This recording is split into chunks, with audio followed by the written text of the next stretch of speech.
You are now in for one incredible treat. I am going to introduce you now to a really, really great friend of mine who also happens to be one of the absolute greatest authorities on personal development, on success, on lifetime achievement, on happiness. He is a true special spirit. He is a guy who has a presence unlike any I've ever really experienced. And he deals mostly with athletes, entertainers, Fortune 500 CEOs, worldwide entrepreneurs, all the big names that you know. But he has a huge place in his heart for young people like you, even though now with his schedule, his global schedule, and his success, he doesn't have an opportunity to share his wisdom with young people like you. So, when I called him and I asked him if he would fly all the way out here from the West Coast just to be here for the next period of time to be with you, I was shocked when I got a text back within 20 minutes that said, absolutely, it would be my honor. Yes. So, please help me give a huge hero's welcome to my friend, the great Brendon Burchard. Thank you, brother. Have fun. Thank you, brother. Thank you. Hi, guys. Thank you, guys.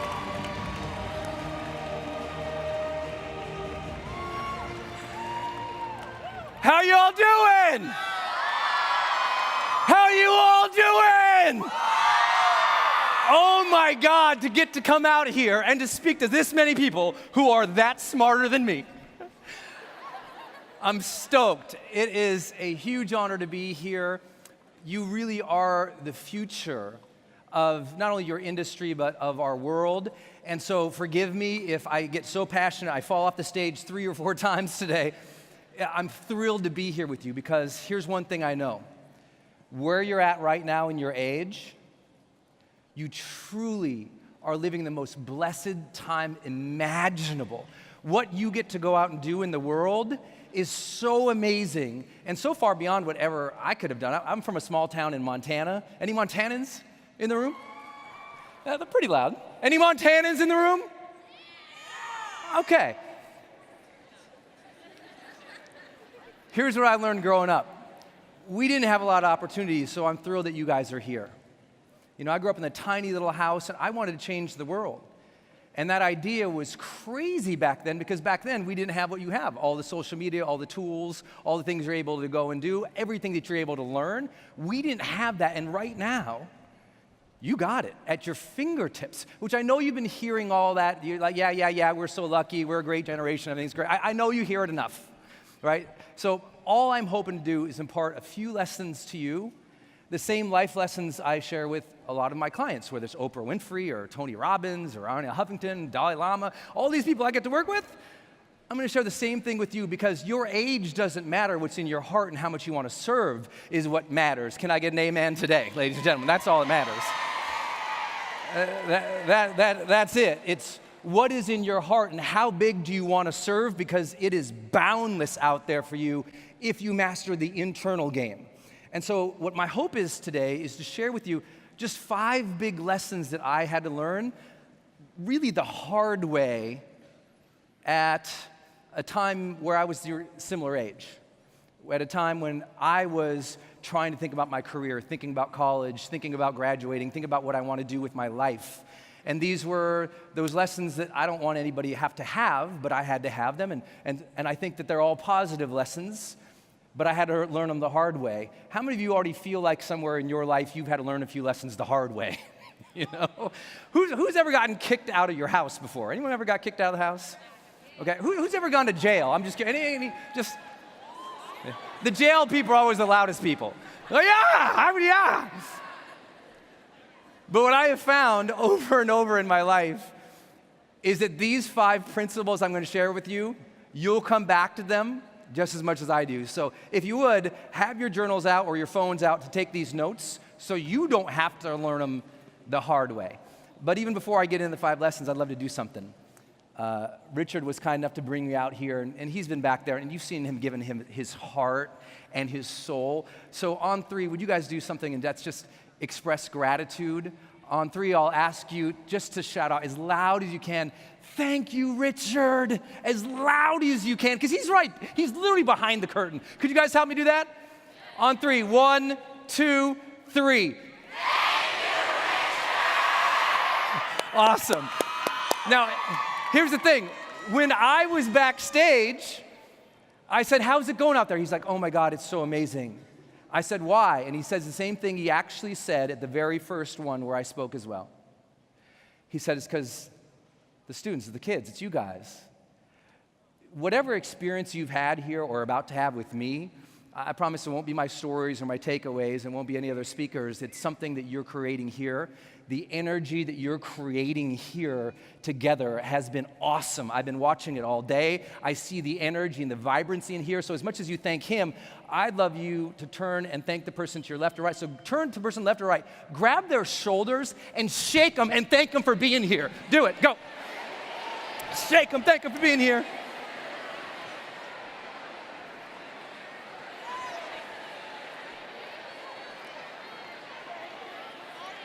Because who's having an awesome time at this conference, ladies and gentlemen?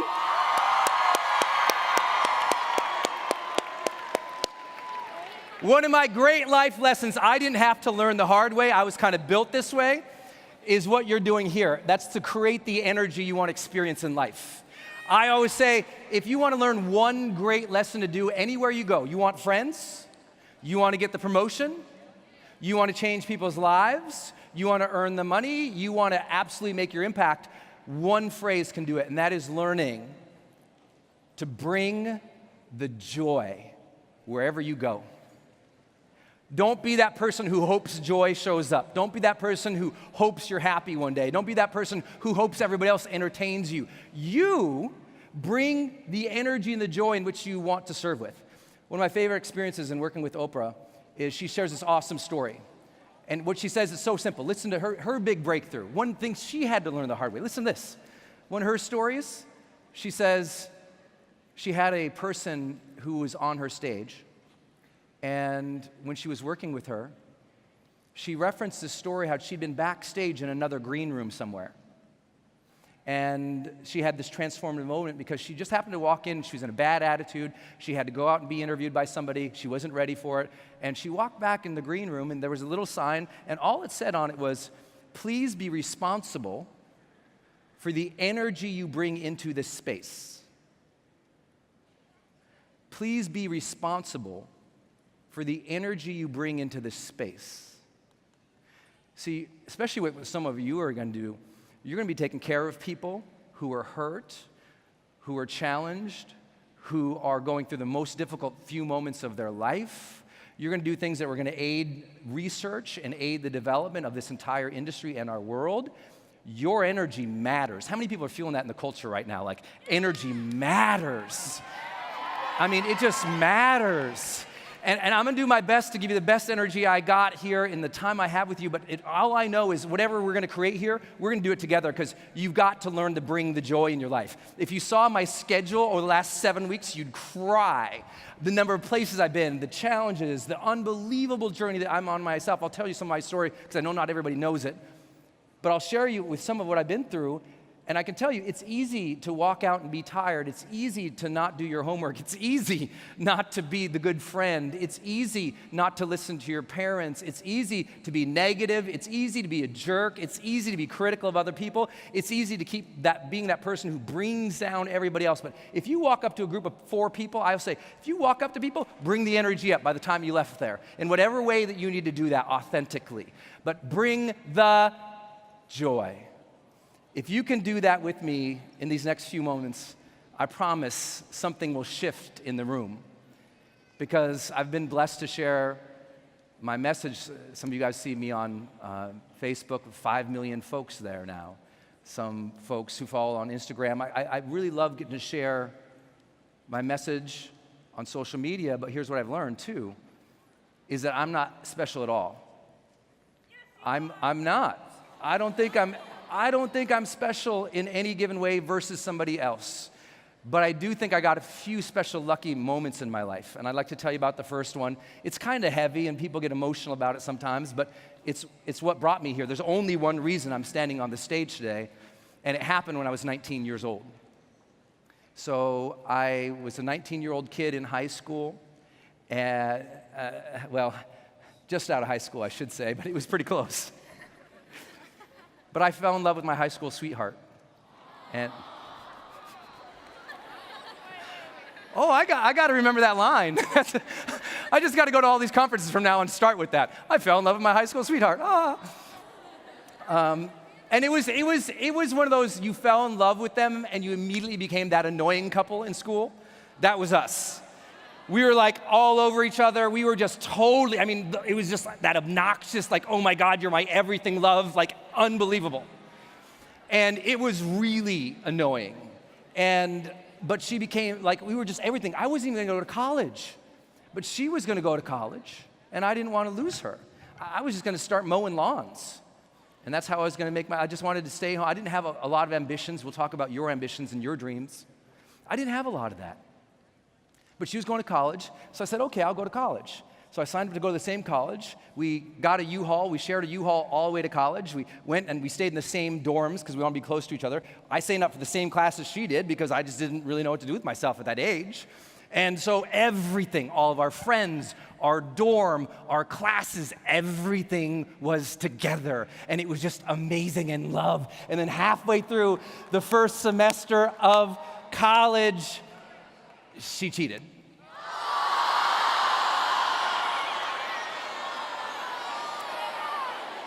And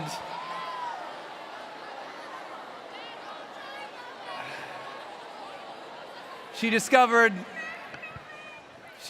beer, she discovered other guys, and she cheated, and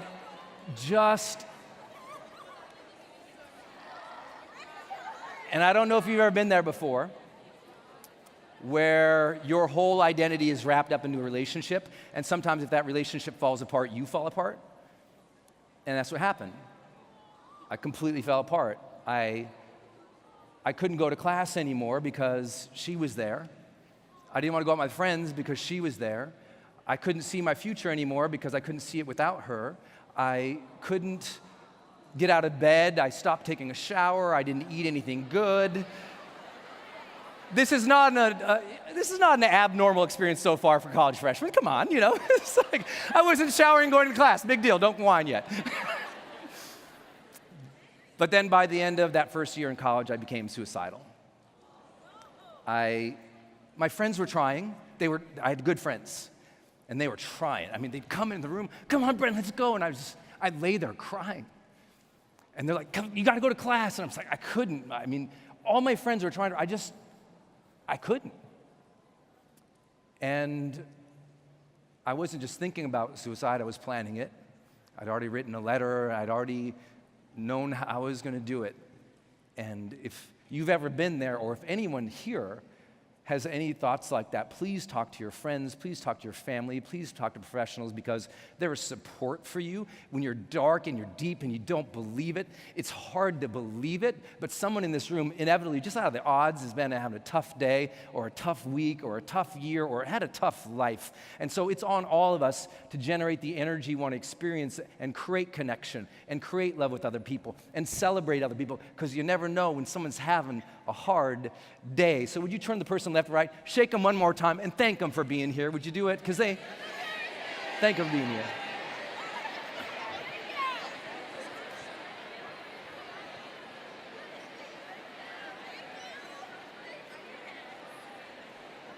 Because sometimes you don't know your friends in a hard place. Sometimes you don't know that your neighbor's struggling. Sometimes you don't know the kid sitting next to you in class is struggling. Sometimes you don't even know your parents are struggling. You don't. And so, because you never know someone else's journey, it is on each of us to meet other people with respect and reverence for their life, because a lot of people go through tough times, and that's where I was. I couldn't get out of bed. I'm suicidal. I'm even talking to my parents, and just I can't sort it all out. And I'd kind of picked my date. I knew what was going to happen, and then the greatest thing happened for me.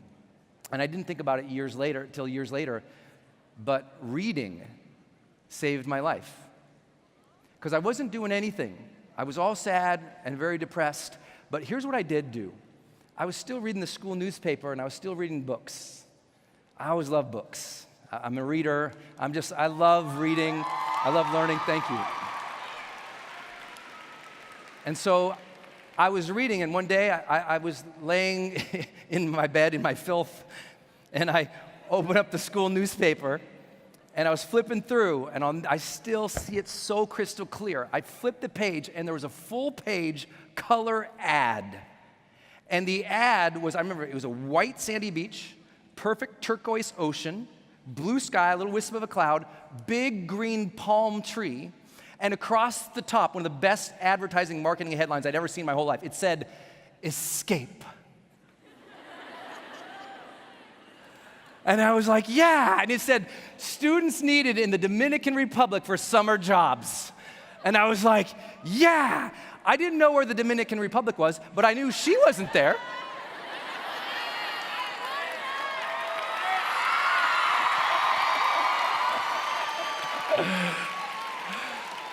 So I called up that. I found an entrepreneur down there who we knew by complete random coincidence. I went down to the Dominican Republic with my friend Kevin from college, and we became like glorified tour guides. We were like, our job was basically show people around the island, take them snorkeling, or show them this business, or do whatever. And we were just random, kind of like, we were running people around. It was like TaskRabbit before they had that, it was just like running people around. And one night, Kevin and I hopped in the car to return back to where we were staying, and it was really late at night, got in the car, and we just start flying back to this place where we're staying, driving as fast as we can get home. And we're going really fast, and I just remember so much about those moments now, because I have to talk about it a lot.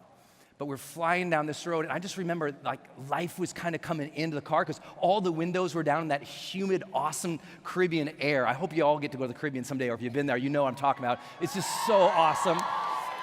And all this air is coming on, and on this song, on the radio is this song, I don't know if you know this song, but it's "Life is a Highway." It's like, life is the highway, I want to ride it all. Yeah, so we're singing it. And we're flying down this road, and I feel something special in the car. I don't know what's going on. And then we came upon a corner that in the United States or a more developed area would have had one of those big U-turn shaped signs. Watch out, slow down, sharp corner ahead. It was a developing country, and it was a developing part of the country. There was no sign. So we go into the corner, and I'll never forget it. It's at night. I see the headlights immediately reveal that we're not going to make this corner. Kevin grabs the wheel anyway. "Brendon, hold on!" And I remember grabbing and bracing. And something happened over the next couple moments that brought me here. And I think it happens to all of us. If you're ever crashing into death's doorway, you're going to ask questions about your life. the people who you treat or you serve or your research will serve someday. Everybody at the end of their lives, if you have a moment of cognition, you evaluate your life. You wonder things about your life, about maybe who you are or how you treated people or what you've done with yourself. And you wonder these questions. I had specific ones for me, but I remember that brace. If you're sliding death's doorway, that brace, that feeling, that thing that goes over through you at some point is this question of, did I live? If this is the end, did I live? Did I really live my life fully and vibrantly and authentically and joyfully and empathetically? And you want to know, did I live my life? Not my friend's life, not my parents' life, not my professor's life. Did I live my life? That's what people want to know. Did I live my life? And so you have to think about it. Are you living your life or someone else's you're like? Or what? Whose life are you living? And are you putting your full vibrancy and joy and reverence for this life? Because it is short. And so you want to know if you lived your life. And I thought, did I live? I hadn't been living my life. I'd been thinking about taking it. Didn't like the answer to that question.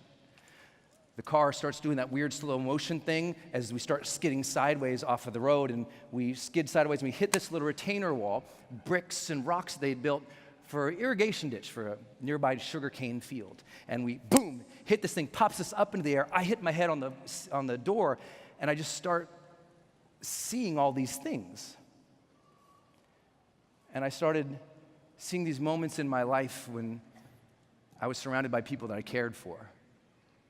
It wasn't like one of those, movies, those omniscient sort of things where you see the littlest you growing up and getting cuter and taller and more handsome. It's not like that at all. I didn't see myself. What I saw was the scenes from my life where I was in it still, and so it wasn't like I saw there's me and there's my 12-year-old birthday cake and my friends and my mom, and there wasn't my little sister Helen and me there on the swing set in the backyard that my dad built. I just looked for, I could see the cake in front of me and my friends who were all 12 years old singing and having fun, and my mom leading them in that goofy song she always sang. I could look over and there was my sister just swinging and smiling right next to me. And we were having that fun time and just feeling, I could literally feel the ka-chunk, because we were on that backyard swing set and that one pole always comes out. And we just had this reverence for each other. And what you end up seeing sometimes for some people is they see images of the people that they loved. You see little moments and little scenes from your life, and it makes you wonder who you're going to miss and who's going to miss you. And ultimately, the question we all sort of ask is, did I love? Did I love fully and honestly and completely, or did I hold back my heart in life because that one time I got hurt or they were mean to me? And that's what happened to me. My relationship fell apart, I fell apart, and so what do when you get hurt? You build up all these walls to keep out everybody. You start building up, you put on the mask, you build out the moat, whatever your metaphor is, but you start pushing people away because you got hurt, and what ends up happening? You build up that wall to keep everybody else out, all the bad guys. That's why you do it. You build up the wall to keep out the bad guys, but then who can't get in? The good guys. In our own self-protection, we end up blocking out the very thing we so desperately desire, which is love and connection. Did I love? Thank you. Thank you. Did I love? I hadn't felt my heart in months. I was so broken from my breakup. The car hit the ground, apparently. It rolled several times. I got knocked out completely. When I came to, Kevin was screaming at the top of his lungs, "Brendon, get out of the car, get out of the car." And I looked over, and he's looking at me with these wild eyes, and his head is all open. And there's blood everywhere. "Get out of the car." He goes and crawls outside the driver's side window. I go to get outside my window, but I can't. There's no window there anymore. The car's all smashed down on top of me, and all I got is this little opening that used to be the windshield of the car. So I pull myself up through the windshield of this car, and I stand there, and he's screaming at the top of his lungs on the side and bleeding, and I look down, and I see blood all over me, and I'm standing on the crumpled hood, I'm looking down, and this fear shoots right through me. When you're young and you get that check of life and how short it is, and you realize it can end, man, I call that the mortality moment. Some people don't get a mortality moment until they're 60, 70, 80, 90 years old. I got lucky. I had that right there at 19 years old, bleeding on a foreign country on the top of the hood, looking down at my body, and this fear came down, and then that weird shock thing. And I felt, as I looked down to see the blood going on the hood of the car, that my life was draining out with it. And I remember just looking down at all the blood and feeling life draining, and I just thought, did I even matter? You know, was there a purpose to this? Why I'm here?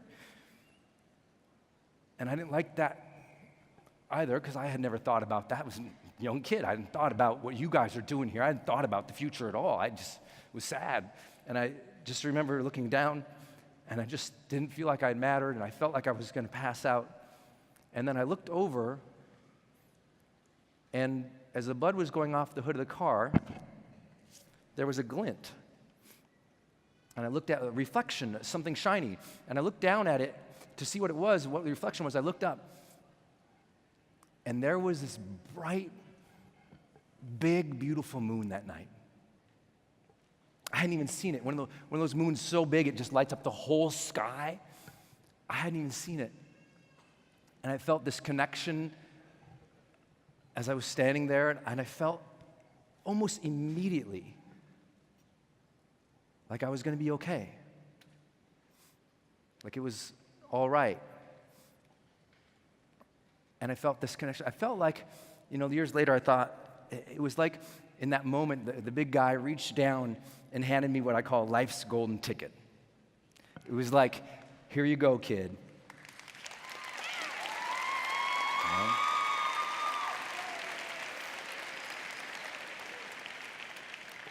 You're still alive, you can still love, you can still matter, but now you know the clock is ticking. And I remember getting that ticket. And I just thought, I will earn this. I will earn this chance to be alive because I didn't want to die. I will earn this chance to be alive because I still loved my family and I still wanted to love. I didn't want to die because I wanted to make a difference. Did I live? Did I love? Did I matter? I didn't like the first round of answers to that, but in that moment, I literally felt free and I thought, this is a second chance. And I'll never forget that moment. It's why I'm here with this moment with you now. Because what I'd like to share with you is that first lesson learned the hard way is to live with intention. To live with intention, because what happens is we just go through the days someday. You get up, you get ready for school, you're off to school, then you got to go to work, and then you got to do the homework, and you're busting your butt. You're trying to keep in talk with your family. You're still trying to explain to your mom why you don't call as often as she would want. You're still struggling to explain to people why you got other things to do, because especially a group like this, a lot of you guys are working jobs, and you're going to school, and you're trying to think about the future, and it's a lot. And so it's easy to get caught up in the motion, just go through the day doing test, future, and you're not even living who you are. It's easy not to live with attention. But what I say to everybody is I say, take a breath in right now, big one. Sit up nice and tall in your chairs real quick. Take a nice breath in. Take another nice breath in. You are friggin' lucky to have that breath. Can I get an amen on a Tuesday, ladies and gentlemen? You are so lucky. You are so lucky. I feel lucky. I feel lucky. How many of you believe in second chances? Say, that's me. How many believe in second chances? Say, that's me. The nice thing about second chances, they're evergreen. They keep coming up and up. Every morning you wake up and you take that breath like that, guess what that is? That's another morning you get up and say, okay, who do I want to be today? How do I want to feel today? How do I want to show up today? What am I going to do today? Every single morning, that's your second chance. Every morning. Throw that slide up for me, guys. This is what I want to share with you. First lesson, live with intention. Here's what that means specifically. It means you look to the end of your life and you say, what's the type of person I want to become? And every day you wake up and you live to your damnedest to make that happen. This accident for me was 22 years ago. Every night I go to bed, still tonight, I'll go to bed tonight, and I say the same three questions to myself. Did I live today? Did I love today? Did I matter today? And here's the truth, not every day it's like, yes, I did. Some days I suck. But it's the days that I can say yes to my questions, those are the nights I sleep the best, because you always sleep the best when you're being your best during the day. That's how you know, when you go to bed at night and you feel good, that's because you showed up that day as you. So what I'd love for you to do is go, okay, at the end of my life, what questions might I ask myself to evaluate myself to know whether or not I was happy with my life? Because that's what you do, right? If you have a moment of cognition, you ask yourselves questions about your life. Did I do this? Did I make that happen? Was I like this? Did I take care of them? You wonder that.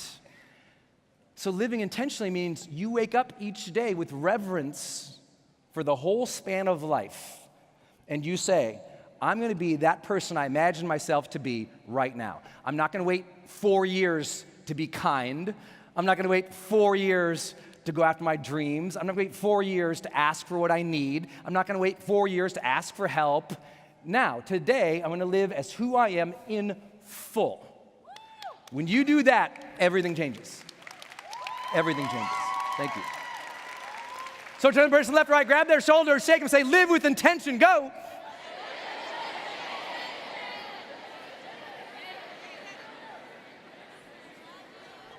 Now, I know some of you in this room, just like me, you have intention. You know it. You feel it in your heart. You're like, Brendon, I have goals. I have intention. I know exactly what I want to do. And yet some of you in this room sometimes start Monday really fired up. You're going to kick some butt. It's going to be a badass week. And then Wednesday happens. And all that motivation goes away. And you have a choice. Do I do the test? Do I research the thing? Do I reach out? Do I do it? Or Netflix? See? And so here's what happened. I had my accident, and afterwards, I went back to college. So I entered my sophomore year of college. And I remember when I went back to school, you should have seen it. Because when you start living with intention, you're different and other people notice it.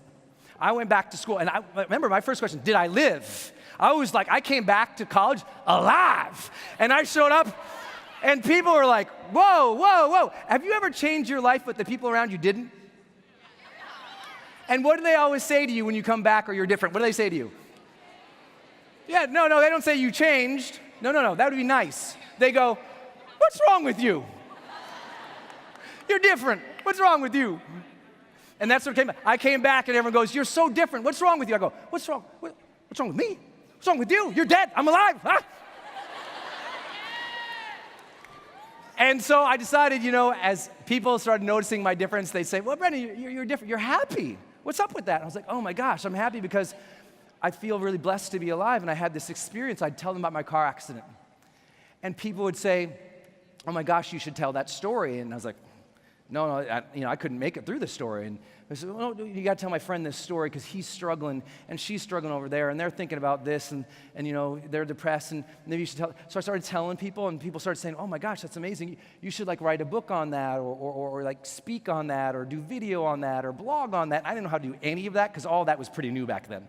And I was like, I don't know. So I took a job and I just took a regular job. It was a good job, paid good. and it wasn't fulfilling. You guys are going to have a lot of choices in your life which route to go, right? Finances, money, benefits, location. You're going to have, oh my God, the choices that are coming up for every one of you. The thing is, it's happening for everybody right now. The whole culture, the reason we're experiencing this huge instability and this craziness right now is because we're a culture and a generation in general in transition. We're transitioning from like the old ways into the new ways, and that's hard for some people. So they fight and they blame and they create drama. Here's what I love to tell people all the time. You know what? People on a path to purpose ain't got no time for drama. I mean, it's like when you're on a path of purpose, you are razor locked. You're out of the drama. You're making your difference. Yeah. Sometimes, if you choose the wrong path, you get a lot of energy that creates a lot of drama because maybe the path isn't the right path for you. And you got to think, is this really what's right for me? And I realized what was right for me. I did want to tell my story. I did want to start doing things on the internets as they were coming along. I was like, I want to do those things. And so I quit my safe job to become a full-time writer. I wanted to write books because reading saved me. And so I said, I'm going to write books. And the worst thing ever happened. I wanted to write books. I quit my job even. I had enough to live off a little bit if I ate burritos every day, just burritos, that's it. If I knew I could live. And then the worst thing happened. Remember that Monday thing I asked you about and then Wednesday Netflix hits? Well, here's what happened. Monday, I'd be so excited. I was living in San Francisco at the time, which is a great place but a terrible place to be broke. I was broke because I quit my job. I mean, San Francisco, a burrito's like $10.50. You know, it's like, oh my God. Oh, it's so bad. So here's what happens. I want to write. I go down to those famous cafes in San Francisco, California, where all the beatniks were, where all the big writers wrote. I went all the cafes where all the famous writers went, and I would sit there. I'd get my laptop out. I'd have my multicolored pens and pencils. I'd get my green tea, and I'd sit there with my green tea, and I'd look at that white page, and I'd start typing around a little bit, and I'd look, and everybody else was working on their laptops in the cafes. I'm like, ooh, look at all these cafe millionaires. Oh my God, here we go. We're gonna do this. And I'd start writing on a Monday, but by Monday afternoon, I'm like, nothing's coming out. And I'd lose my motivation. And then I'd lie to myself, because I didn't know bring the joy yet. I thought, well, I just don't feel creative right now. I didn't know to create the creative energy to do the work. I don't feel like it, which is the worst. You know a person is unconscious and going through the motions in their life when they keep saying, I don't feel like it. Well, no one else does either, but they're getting at it. So for me, I thought, oh my God, I don't feel like it. So what I do, I got to go for a walk. So I'd pack up all my stuff, all those people would be typing, working, and I would go over and I would start to walk around the park and hope for creativity. That wouldn't happen. At night, I'd come home, and I'd gone so broke, I had to move out of my apartment, and I lived on a bunch of friends' floors, typing and writing and dreaming, typing and writing and dreaming, typing and writing and dreaming on my friends' floors, not a dollar to my name. Met a girl. She was amazing and so sweet, so kind, believed in my dream, cheered me on, and I was typing and writing on my friends' floors. And then one day I had to tell her, I have to move back to Montana where I'm from because I'm out of money, and I got to go live with my parents. And we had this conversation, and she says, no, move in with me.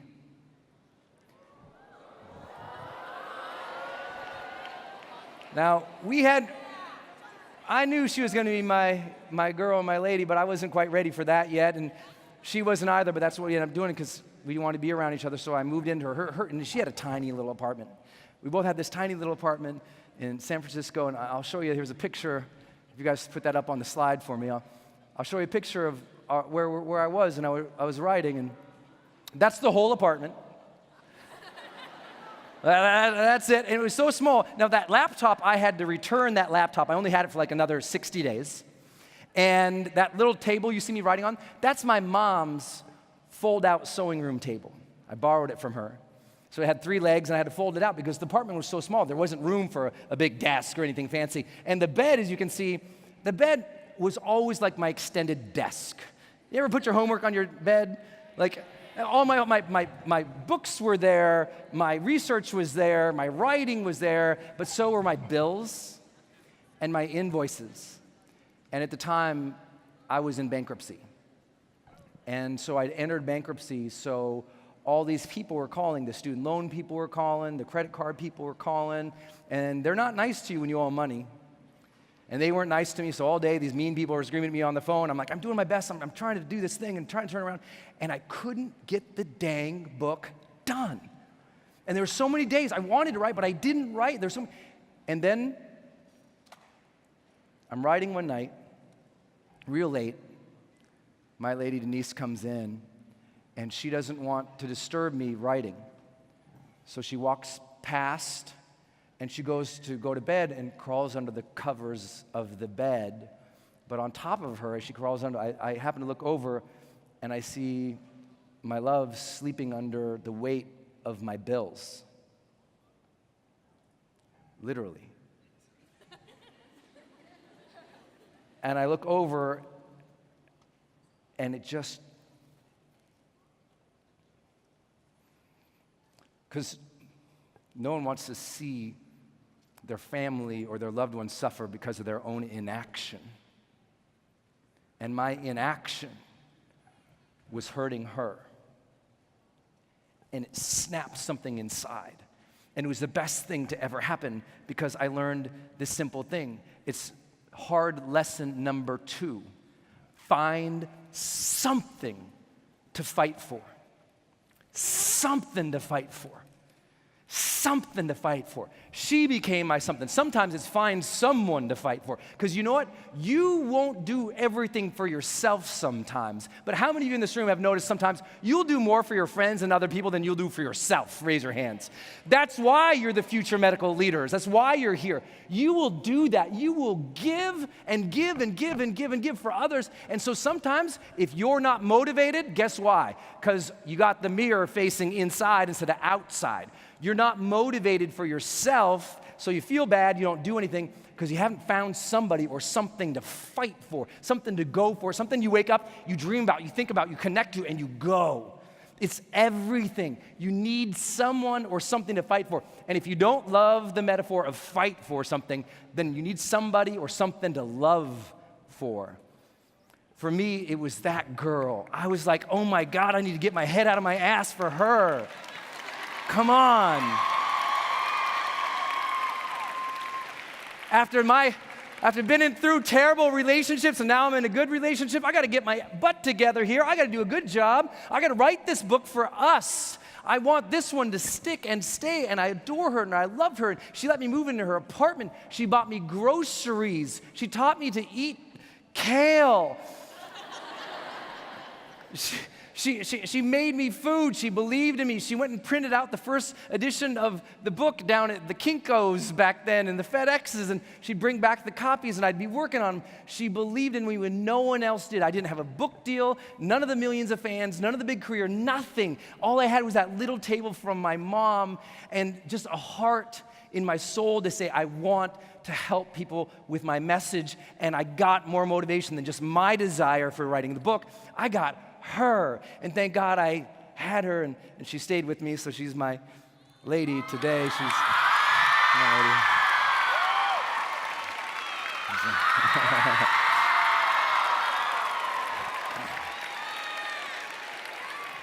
lady.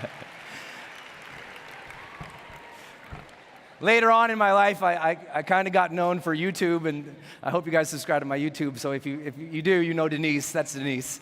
And so she's in my vlog sometimes, and everywhere I go, they go, how come Denise hasn't been in the vlog lately? They don't worry about me. They're like, where's Denise? Because she believed in me, she stayed with me, and I found that person to fight for. And then it was just, I got that book done, and I put that book out, and it did okay. You know, became an Amazon bestseller. It was like starting to catch some fire. Things were going good. I was getting some of the big calls from the big TV shows. It was like everything was starting to happen. And you know what? Another hard lesson I had to learn. And this one's going to be a weird one. And I'm going to explain it because it doesn't always sound good. So I'm going to give you the slide and the lesson first. So if you guys put that slide up and just write the lesson down, and maybe I'll be able to teach you what it means. This was a hard one for me. I had opportunity. I had my path. I had my girl. But things weren't happening for me. And one reason is I hadn't learned this one yet. You have to raise your ambitions to go to a new level of life experience than where you are now. Some of you, your ambitions weren't set by you. Your ambitions were set by where you grew up, the people around you, your teachers, your friends, the girlfriend, the boyfriend, the group of friends. I didn't have the ambition to be an extraordinary person or to have success in my life yet, because that's not where I grew up. Here's a picture of the house that I grew up in. I told you I grew up in Butte, Montana, right at the beginning. And the house was, that's when I went back in college, right after my car accident. And I love this picture. You see, there was an empty field next to us, which we kids thought was cool. We played in all the time. Those apartments you see in the back right, those were all empty. They were from a bygone area in Butte that wasn't there anymore. Not too far from our house was one of the world's #1 environmental disasters. Those who know Butte know. Butte actually has some claims to fame. Ever heard of Evel Knievel? He's Butte, Montana. And the other thing that maybe you've heard about before is electricity. Ever heard of it? Yeah. Butte, Montana was the 6th or 7th city in the world to have electricity. People don't know that. You had literally Paris and London, and you had Philly, and you had New York, and you had Chicago, and Butte, Montana. And the reason is because in Butte, Montana, they had discovered up in them thar hills copper. And copper wired the world, and copper was in our mountains. So they dug deep into the mountains, and they got that copper out. Some of the first millionaires in the United States of America were in Butte, Montana. And all those people from Ireland and all these immigrants from all around the world were coming in, usually to New York or to Chicago, and then 1 million of them came over to Montana and dug into that earth for that copper. And that copper wired the rest of the country and allowed the expansion out west. It was a big, big deal, but that was over 100 years before I got there. So when I grew up, the town was decimated because after copper, then they discovered how to make steel and aluminum, and the copper industry tanked and commodities grew worldwide, and now our little town had nothing, just nothing. And so there were all these empty buildings and empty lots all around town. That's where I grew up in. But I do remember some fond lessons in that house. I remember my mom and dad working so hard. I don't know how they did it for us. There's 4 of us kids, and I remember one particular winter, the heat goes out in our house. Now, when we say that in some parts of the country, it doesn't mean a big deal, but imagine, the heat goes out here, it's bad, right? It's not an inconvenience. It's like, oh, the heat's out, you're toast. So our heat goes out, but my dad, Mom, they don't make any money, so we're living paycheck to paycheck, so Mom and Dad are waiting to get the check before we can fix the heater. But that's not for 2 weeks. So all these people are coming over the house, and they're running downstairs, and they're trying to fix everything and get the heater going. It's not working so good, and we can't fix it, so we're still waiting. So my mom and dad, they went out to the garage. They came back, and they set up in that front room. If you throw that slide back up for me, guys. They set up in that front room right there. They set up our camping tent, and they put in our sleeping bags and our parkas and electric blankets, and we were camping. And I remember very distinctly, I was young, I was maybe 2nd, 3rd grade, walking to school in the winter all bundled up, and I'd get out of the coat, and I'd be in the school, and I'd ask the other kids, hey, where are you sleeping? They go, what do you mean? I'm sleeping in my house. I go, me too, but where do you sleep? Well, in my bed. I said, oh, we're camping, the Burchard house. And I was so proud of it because my mom and dad listened to this. They made it a game. They made adversity a game. What we don't do sometimes is we complain, we hate it, we just bemoan all of this struggle, but it's there.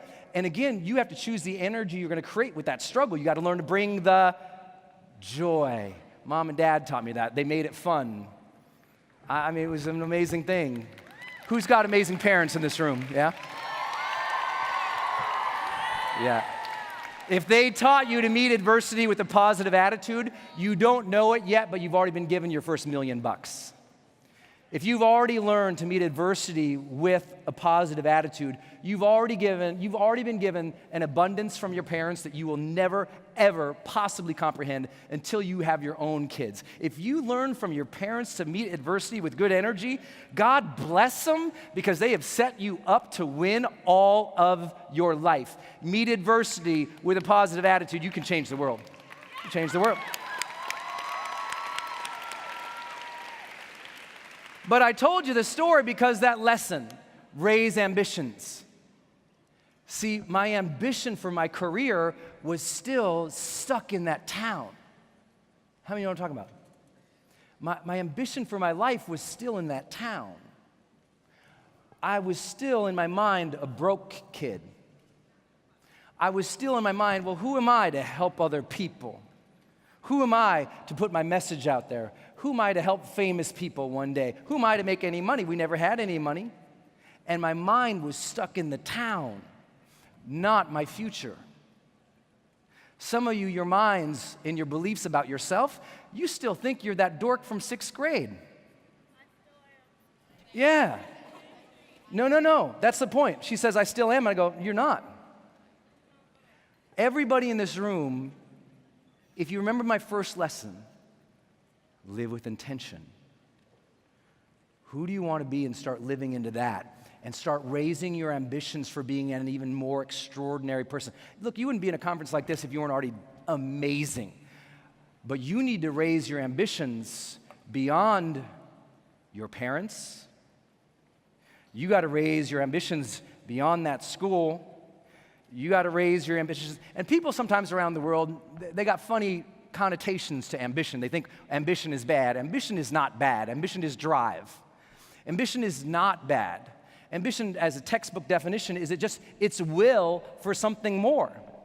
It's will for something more. It's desire, it's belief, it's wanting something more. Ambition at the base is something more. And it can be something more for yourself, something more for other people. It's an important thing to have, and I had to learn that because imagine that kid, put that slide back up, guys. Imagine that kid saying that he's going to change the world from that house. Imagine that kid, if I didn't start dreaming bigger, how am I going to be a successful writer, later a successful coach, later doing things online? How am I going to meet successful people? If my dream was still there in that town, I would have never met these guys.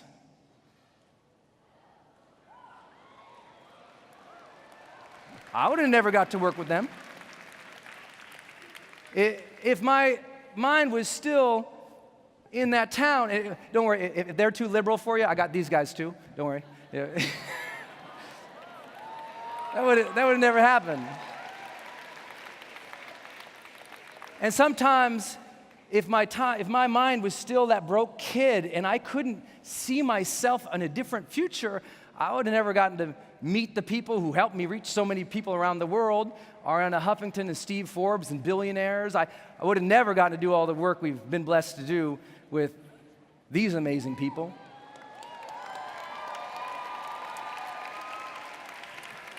And believe me, I've been in your chairs. I know how easy it is to say, oh, the kid's just flexing. I'm not flexing. I'm here to sell you on one idea. I am here to sell you on an idea. And that idea is you got to raise your ambitions. Because if I had walked in the room with Larry King and the Dalai Lama and not felt like I deserved to be there, could I serve at my fullest? If my mind kept saying, I don't belong here, I'm not good enough, I'm not good enough. How do you serve your fullest in life if you keep telling yourself you don't deserve to be there? How can you possibly serve at your highest in life if you keep telling yourself these stories that you don't belong, you're not good enough, you're still the dork kid from Butte, Montana, you're supposed to be broke your whole life, you know no one gets out of this town. If you keep telling yourself these stories that limit you versus seeing the future and growing into it, never limit your vision based on your current circumstances. Ever. Ever. You got to see it. I never imagined the work that I would get to do with this beautiful woman. I'll tell you. And trust me, this is not bragging, because I'll tell you the first time that I got to do some work, and I was really nervous. So I finally get the call. Now, I've been doing my career for 10 years, every day. I wake up and I think, how do I inspire people? Every day, 10 years, doggedly every day before I got that call. But I get the call. And trust me, I'm not bragging, because I get the call, and I was terrified. Terrified. Come out, Oprah's got this premiere, wants to meet you, she's gonna interview, blah, blah, blah, blah, blah. I have no idea what they're talking about. Come out. Okay, so I'm on the West Coast. I fly to New York. I'm sweating the entire flight. Just sweating. And guys come up to me because I want to show them something on this. Here's what I did. I get on this plane. I go out there. I get in this hotel. I am nervous out of my mind. Okay, I don't know what we're doing yet. It's midnight. I got a bag from something else, so I don't have like any fancy clothes or anything. It's midnight, and her assistants are like texting, here's what's gonna happen tomorrow. She's gonna meet you for 5 minutes. I'm like, oh great, it's a meet and greet real fast. Okay, then like 30 minutes later, no, she wants to sit down and interview you for like 15 minutes. Oh, okay. And I write back, I'm like, well, interview me on what? Nothing for an hour. So I'm like, oh my God, what is she gonna talk to me about? I'm freaking out around my apartment, freaking out around the hotel. So finally, 2 in the morning, they said, oh, she wants to talk to you about your book, Motivation Manifesto. And by the time, that book was just blowing up all around the world. I hope you guys will read it someday. And so I'm okay, so I start thinking of everything about the book. I go online, I'm looking at all the reviews, I'm thinking about everything about the book, thinking about the book, and I can't sleep that night. I'm so nervous because the Butte, Montana kid is still in me. It will always be who you are is who you are. If you were that dork at 6th grade and it was fun being a dork, then great, keep being that. But if there's something part of your character, your story is still there. And I could hear it all night, laying in doubt. I remember that feeling when I first took my SATs, laying in bed the night before. Doubt, just doubt. And it was just playing. In the morning I got up, I was getting showered, and I was literally basically like trembling, so nervous to meet one of my heroes. And then I remembered, I gotta raise your ambition, and don't limit the vision for your future based on your current circumstances. So I went over to my laptop, and I pulled up my laptop, and I put Oprah's face on my laptop from a picture, and I put it up on the mantle at this hotel, and as I was ironing my shirts, I was talking to her. So, how was your day? I'm visualizing the entire conversation. And for an hour, as I'm preparing, I'm just looking at her face, talking to her, looking at her face, talking to her, looking at her face, talking to her, looking at her face, talking to her, preparing. Sometimes your doubt will win unless you brute force over-prepare it. How many follow what I'm talking about?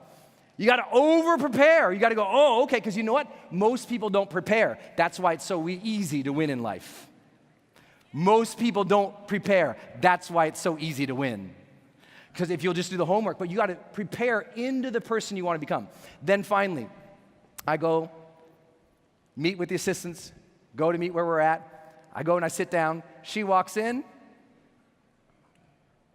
Brendon! And I'm like, Oprah! And she came over, and we were like best friends. I talked to her the whole time. No nerves, all gone. Because I'd already been talking to her for hours. How many people follow this idea? It was so easy. So I'm not bragging, I'm saying I prepared. That's what I want you to do. I want you to prepare. You're gonna meet amazing people in life. Amazing people. You're gonna get to serve people who are famous, not famous, whatever, but here's what I tell you. I only share the pictures for one reason, and that's just to say that you have the ability to choose the person you're gonna be.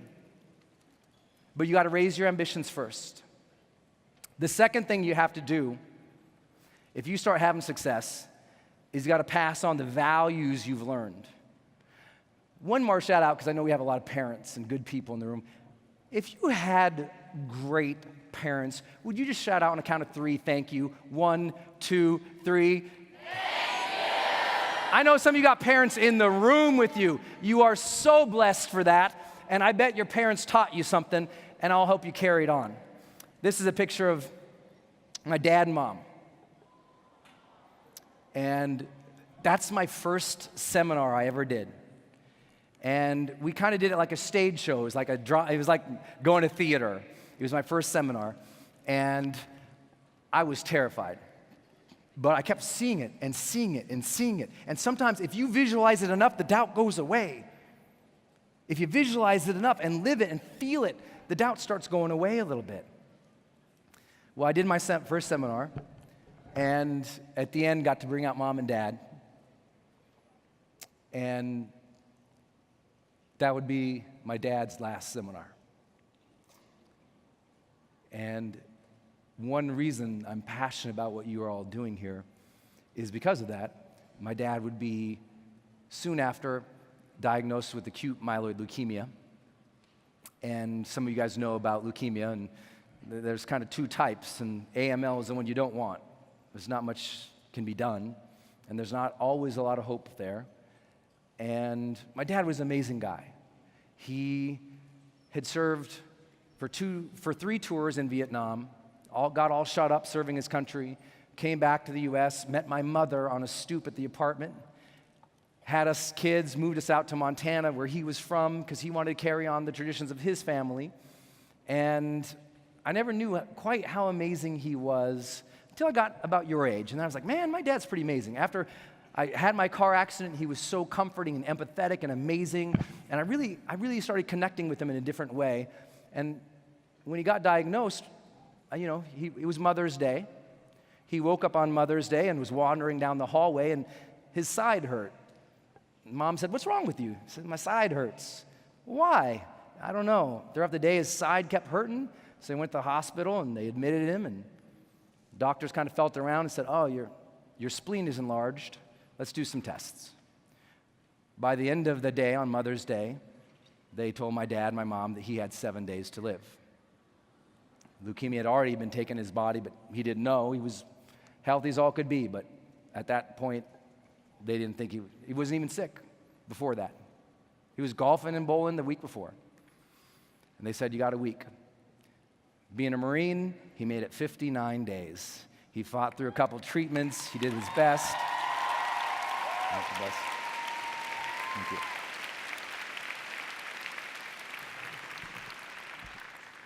But during that time, I was doing a seminar in another state, and he called and he broke the news to me. And I had a couple hundred people in the room. I was just getting going in the seminar world.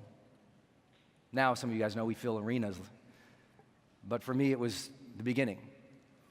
And I had to call Dad the next day, and I said, "Dad, I want to do something with you. I'd like to interview you." He says, "What?" I said, I'm in this other place. I know you're sick and you're going to get better and everything, but I'd like to interview you. And he goes, "What do you mean?" I said, "I just want to call you, and I'm going to record it, and I just want to ask you some questions about life." So I wrote down 30 questions about life, about how he grew up and what his parents taught him, what his mom taught him, what his dad taught him, what school taught him, what he liked about life, what he didn't like about life, how he met my mom, what he thought about each of us kids, and what message he'd like to extend to each of his kids if he does pass away. And I interviewed him for maybe 2-3 hours, recorded the whole thing, and during the time, I'll never forget. If you guys come to IMEG, I want to tell them this story. I'll never forget something he said, and it was so simple. We were on the call, and throughout, he kept saying things, and when he said it, I'd never written it down before. Some of you from your caregivers, or maybe even your teachers or your friends, you've learned values, and you haven't really crystallized it yet. And I remember him saying these things he had said to us throughout our whole life. Every stage I get on in my life now that he's passed, I try to pass on my dad's values. These are what he told me during that interview and in most ways throughout his life. And these are pretty good ones. Listen to him. He said, "Brendon, be yourself. Be honest Do your best. Take care of your family. Treat people with respect. Be a good citizen. Follow your dreams. Brendon, be yourself. Be honest. Do your best. Take care of your family. Treat people with respect. Be a good citizen. Follow your dreams. Those are values I hope I can pass on even my short time with you guys here a little bit. Some of you write it down or some of it might hit you, but here's what I'd like to suggest to you. You got your own values list that you've learned from your parents, from your caregivers or your teachers or your loved ones. Maybe it was your grandma, maybe it was your grandpa, maybe you had that awesome aunt or uncle, and maybe you just had somebody who was amazing in your life and they taught you something. I want you to start verbalizing it. I'm super proud of where we've achieved with a career and my team, but the thing I'm most proud about my entire career, out of all the, I've been blessed with, online, we've had 250 million views of my videos now. And out of all of that, I know 10 million fans across our branded Facebook pages, like we really grew into something from that kid from Butte. But the thing I'm most proud of is the most shared thing I've ever put on the internets is a quote card from my dad that just wrote out I wrote out those 7 things that I just shared with you. And I said, my dad taught me this before he passed away from leukemia. I wrote those 7 things down. That's been shared online 35 million times. That's what I'm proud of. It's my dad.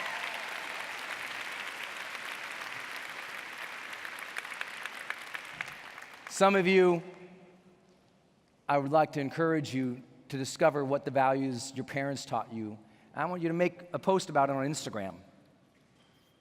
I want you to think about what that aunt or that uncle or that grandpa taught you. I want you to make a post about it. I don't want you to make one post a year. I want you to do it every month. One of the reasons we're struggling as a culture is that each generation isn't passing on the values. Each generation isn't telling the stories. Each generation isn't carrying on the goodness, so we're always starting over again. Can I get an amen on a Tuesday?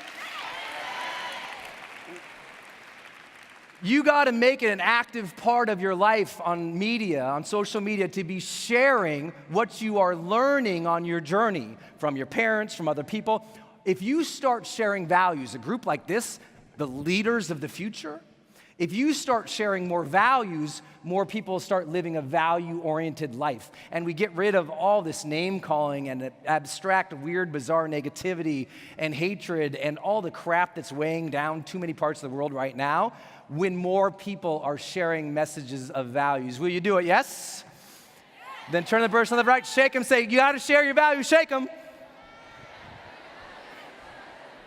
If you're happy to be here, say, I'm here. I know sometimes when I give talks, people say, damn, that's heavy. When's the dancing bears going to come out? But I saw you already had the balloons, and I thought, man, if I was your age again, what would I love to share? And here's what I've been sharing with you. They're really super simple, and I hope pretty straightforward, and that is, first and foremost, live with intention. Second, please find somebody or someone to fight for. Third, you got to learn to pass on those values. I think another idea that I'd like to share with you is a little more fun. And I don't know if I got 4 or 5 out there, but did I get 4? Okay, good. But when I think about this story, this is a fun one, but it's a huge one. And you have to compliment. See, all I'm telling you, live with intention. Find someone to fight for. Make sure you raise your ambitions. Live with your values. But this last one is the one that busts you through all of the nonsense. And I don't really have a fancy way to say it because someone taught me it. It's another value I would like to give to you. Somebody taught me that I thought was so good. And it didn't happen in idyllic situations, but it was kind of fun, but terrifying at the same time. And it brought me here too because, believe it or not, this used to terrify me. Public speaking was I can't believe I've been out here this much as I want to be back here. And now I've been blessed to biggest stages in the world with the biggest names all around the world. Global tours, lots of, millions of people live. Amazing, but I was terrified of public speaking. The first time I gave a speech, I was in college, and I got asked to come and speak to a sorority because I was doing like peer mediation, and a girl came in with her boyfriend, and they were fighting, and they just hated each other. And they came in the peer mediation center, and I was training to do it. I happened to get them. I helped them as a couple. It turned out pretty good. And she said, come talk to our sorority. And I thought, well, I don't talk. I mean, what? She said, come talk to our sorority. Every Monday night, we get everybody together, and the girls will love you. And I was like, oh, no, if I'm already scared of speaking to people, I'm not going to go do it willingly in front of people when I was single. It sounds like for the guys who are like confident, they're like, that sounds amazing. I was like, oh God. I remember on the way over to the sorority house, I got so nervous, I ran into the alley behind the sorority house and I threw up. And I mean, it was just like it was like, I was wearing, I didn't know where it was coming from. It was like flowing through the earth and out my mouth. I threw up so much, and then I was like, oh my gosh, I'm gonna be late. And I had my little flip chart, and I went over to the door of the sorority house, and I knocked on the door, and when they opened the door, I held my hand, because I was worried I smelled like puke, and I was like, hi, how are you? She's like, oh, come on in. I said, okay. So I went in there, and the only reason I went in there is because she had told me the night before. She says, but Brendon, you have to come. I said, I can't, I don't do that. She said, but everything you taught us about relationships has changed our life, and please come. I said, I don't know how to do this. She says, but we paid $300. I said, what time do you need to be there? $300? What do you need me to do? She says, I need you to talk for 1 hour. I said, $300? She goes, yeah, I will be there. So now I'm there, and my breath stinks, and I've already thrown up before the speech. So they bring me in, and we go, and I sit down, and all the girls are finishing dinner, and now they come out, and there's 80 of them. And it's like 8, 9 o'clock. Half of them are in pajamas. So part of me is like, this is a good thing. Another part of me like, oh my gosh, oh my gosh, oh my gosh. So they sit down, I set up my flip chart, and I had prepared and thought through it all night. If you prepare, you win, because so many people won't prepare. So I'm preparing, and I've got all these metaphors that I'm teaching. I'm teaching metaphor, and I get in a role, and I'm like, I'm doing good. I'm like, this is my first time I've ever gotten money. I've nailed all my points. I'm like so happy, and I look out at them, and I look at my watch, and I'd only been talking for 20 minutes. And I'm out. I got nothing. I'm done. I have nothing else to share. Like, that was my whole talk. That was everything I knew in my entire life.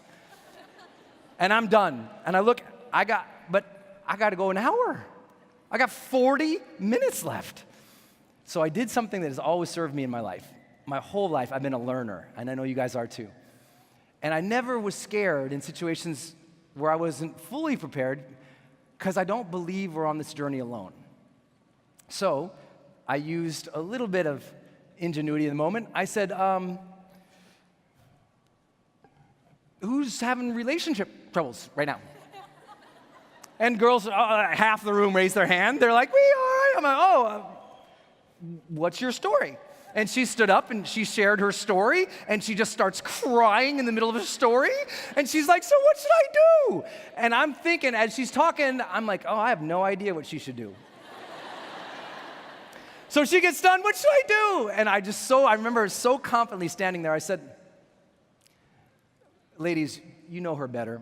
What should she do?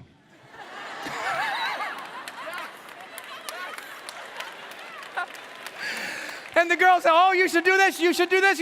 I said, oh, who else has a problem? She goes, I got a problem. I said, come on up. She sat down in the chair. She described everything. I had no idea what to do for her. I said, ladies, you know her, what should she do? And they coached each other, and I kind of just stood there like a big dumb dude, and they got done, and at the end I said, well, I think that has to be our last one. Ladies, thank you so much for your time tonight. And it was my first standing ovation. Everybody stood up and gave me a big five, and I was like, oh, I could do this.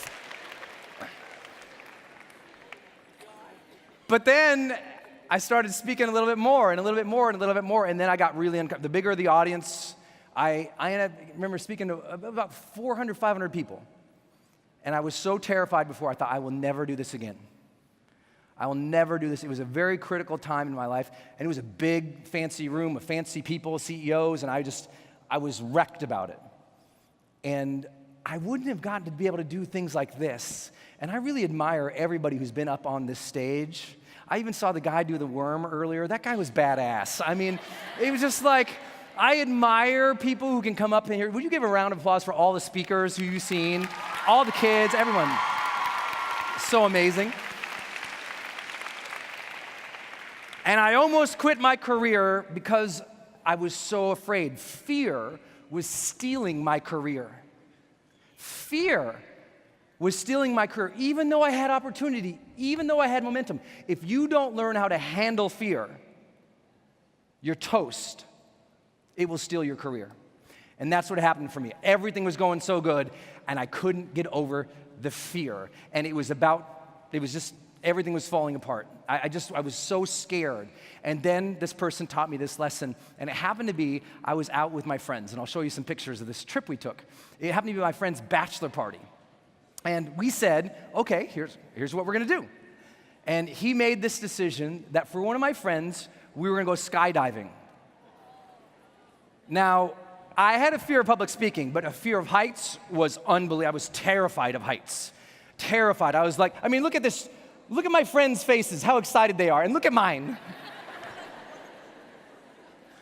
I am not like it. I remember when we pull up to this place, okay? We pull up, we're in the middle of nowhere, Arizona. We pull up in the desert, and I remember, we pull up in an SUV. Hey, Arizona? What up? So we pull up in Arizona, and I remember, it's out there, it's just desert where this place is. And as we pull up in the SUV, over here was a bar, like a bar, and over here was the barn where the plane was, and in the middle was this little training center. And I remember sitting there, and everyone's out of the car. They're like, why aren't you getting out of the car? I'm not getting out of the car until I see which building the pilot comes out of. Because if he comes out of that bar, why is there a bar there? And they're all laughing at me. I can't. So I finally get in there, and we get in the training center, and the guy's explaining everything to me, like explaining everything. And I was so scared I couldn't hear. How many know what I'm talking about? You ever been there? Where it's like, just your functions aren't working quite right because you're scared. And I'm just like, I'm sweating, I'm nervous, I'm like, oh my God, oh my God, oh my God. And they're telling us everything that we're supposed to do. Like, do this, then this, and this, and this, but I can't hear anything, and I'm looking around like, all over the place. And we get in the plane, I'll never forget it. We hop in the plane, and it's this plane where there's no door in the back. It's just a little plane, and it's just a big hole in the back of the plane, okay? So we get in there, and we take off. And we get up to maybe about 5,000, 6,000 feet. That's where this picture is taken from. And that, if you don't know me, that's my fakest smile imaginable. I'm probably pissing myself right then in that moment. I am so scared. And the guy on my right in the picture, that's my guide. That guy, in a few minutes, he's gonna strap to my back, and we're gonna jump out. They call it tandem. And he's basically there to make sure that I live. That's the guy on the right, kind of looking all calm. The guy on my left, I don't know, I think he's high. I don't know, I literally don't know who that guy is. Photobombed us, I don't know who he is. Okay, and then all of a sudden, the plane goes, we get to 14,000 feet, the plane goes, now you can't see it in the picture, but across from me on a bench is all my friends, my best friends my whole life. And then over on this side, some of the guides who are gonna strap to their back. We go like this, everyone starts strapping up, getting tandem. The plane goes, and all of a sudden on this one, here we go, and one of my friends, just slides down the bench and goes right out that hole at the back of the plane.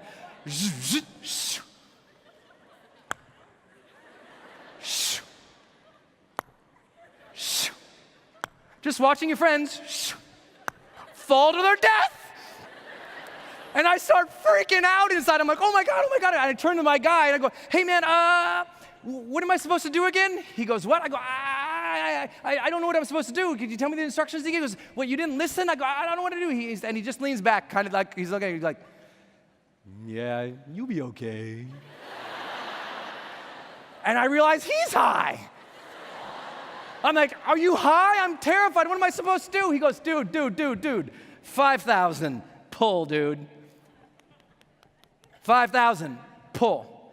And I'm like, what? And what he's motioning towards is a big wristwatch. It's like an altimeter, they call it. It tells you how high in the air you are. It's like a big watch. And it says how high you are in the air. And what he's saying is at 5,000, you reach back and you grab this little tennis ball and you pull it, and it deploys the chute and hopefully saves your life.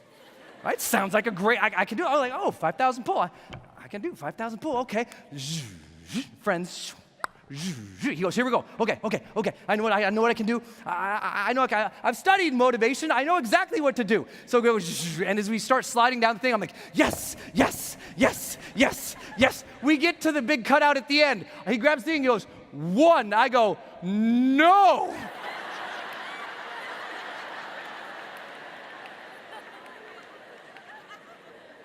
He goes, 1. I go, no. He goes, 2. I go, no. He goes, 3. I go, ah! And he throws me out of this thing.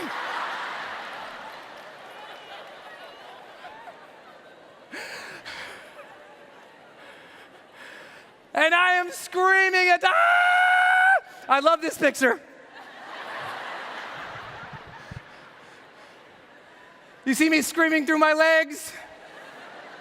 Looks like I pooped my pants. None of your business. And then you are falling above the clouds, 200 miles an hour. The wind is so ferocious, like, shh. But of course, you can't even hear the wind because you're screaming. So like, ah! I remember screaming so loud, I think there's dogs bleeding out their ears on the ground. I'm screaming, ah! And then all of a sudden, boom, something goes wrong. Can you see it?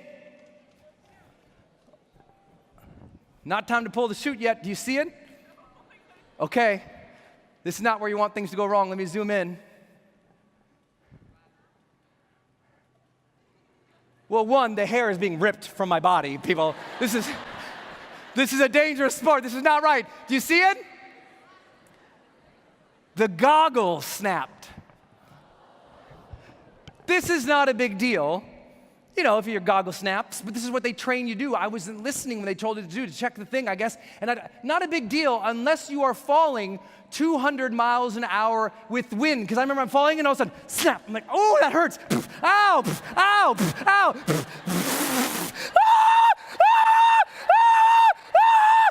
And then I forget what I'm supposed to do because I'm so scared out of my mind. And all of a sudden, look at Buddha. He gets a little more serious. He points towards the ground like, hey, kid, do something or you're going to hit that. But I'm screaming at the top of my lungs, so I forget what I'm supposed to do. So like a good coach, he goes to grab my hand and show me the altimeter to show me it's 5,000 feet to pull my thing. But I'm like Gumby screaming, ah! I forget, he grabs my hand, it catches wind, it goes, poof, and he punches me in the face.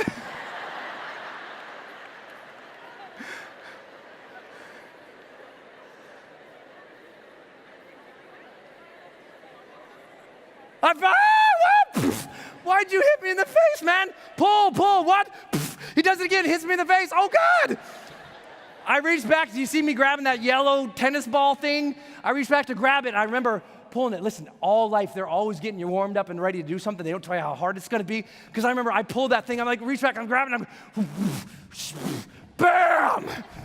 And I remember, you can't quite see it in this picture, but my foot went above my head. I remember thinking in slow motion, wow, I didn't know I could do that. And my foot came back down.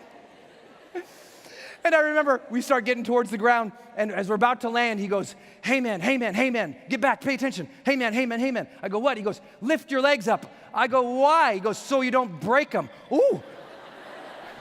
Good tip. And I did it, and we landed, and I remember I got this, the hero shot. Yes.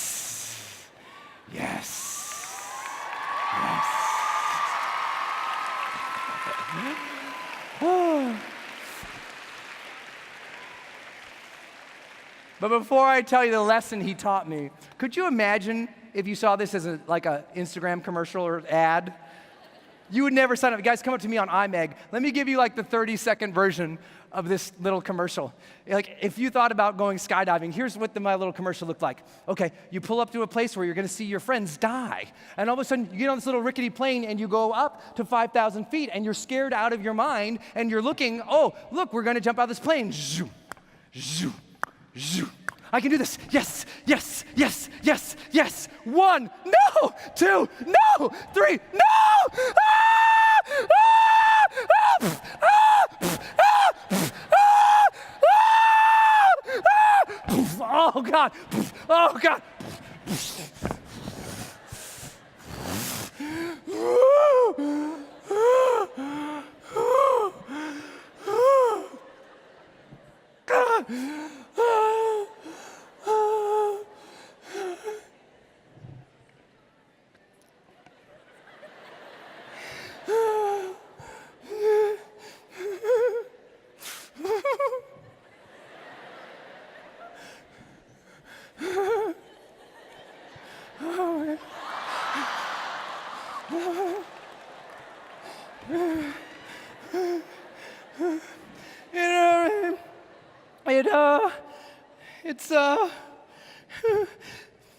It sure is beautiful up here, man. It's beautiful. It's beautiful. And after all the fear and terror, you kind of see it. It's beautiful. It's so more beautiful than you ever imagined, right beyond the fear, right beyond the terror. It's so calm when you get over the storm.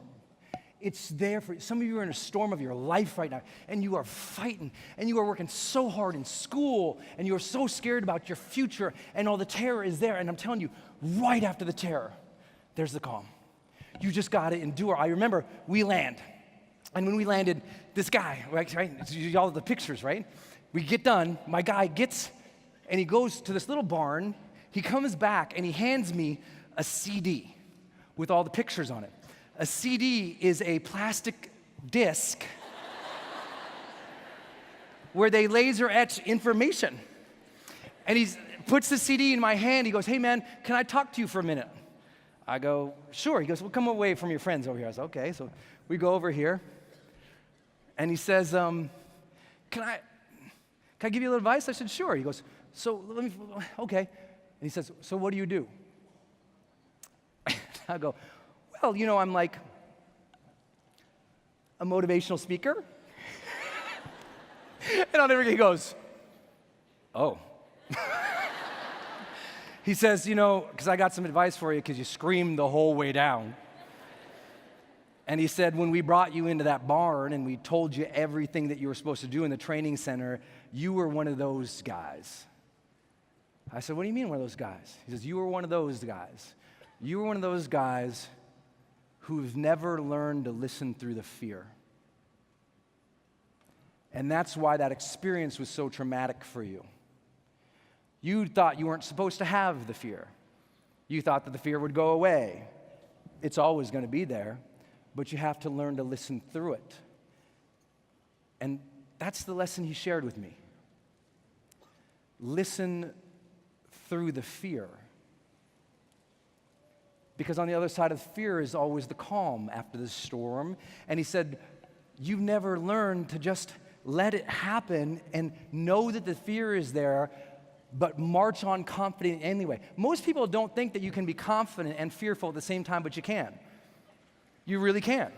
You can know that the nerves and the anxiety and the fear is there, but you can teach yourself and train yourself and help yourself over a period of time to develop a different kind of character that deals with fear differently. I'm not here to say that everybody in this room can overcome every single challenge or every single anxiety or every single fear, because many of you guys know, I mean, look, you're the future medical leaders. You know we got a massive anxiety problem in the world. Some people need medication to overcome with that. People need therapy. Some people need a new way of looking at life, but people need help. Can I get an amen on a Tuesday? People need help. And I'm here to say, you've got to learn to listen through the fears, because listen what happens here. Listen what happens here. If all these things add up well, if tomorrow morning you get up and you live with intention, you decide who's the person going to be. For me, tomorrow morning, same thing. I get on a plane, I'm going to live tomorrow, I'm going to love to matter, and I'm going to matter tomorrow. That's what I'm going to do tomorrow. That's me. For me, I know how important it is that I have to find someone to fight for. So if you lose motivation on Wednesday, stop thinking so much about yourself. Start thinking about other people, because they'll pull you through. If you ever think you're not enough, raise your ambitions, remember to pass on your values, and in every single thing you do, listen through the fear. Listen, you're almost there, guys. But you got a long journey. You have so much coming up for you. You're almost there. Listen through this last bit of fear. Show up calm, serene, ready to serve, living as your highest self. Because everybody gets to walk out of this room at some point and live their best life. Everybody gets to go and do something amazing in this world. And if that is true for you, then I say when you walk out these doors tonight, when you finish this conference later on, when you leave, every single day of your life from now on, when you walk out those doors, you think, I'm living intentionally, and do yourself one simple favor. Amid everybody else who's not preparing, you prepare. Everyone else who's not passing on the values, you pass on value. Everyone who's living unconsciously, you live consciously. And when you leave these doors today, you make sure you go out there, ladies and gentlemen, and earn this. Thank you all. Thank you, guys.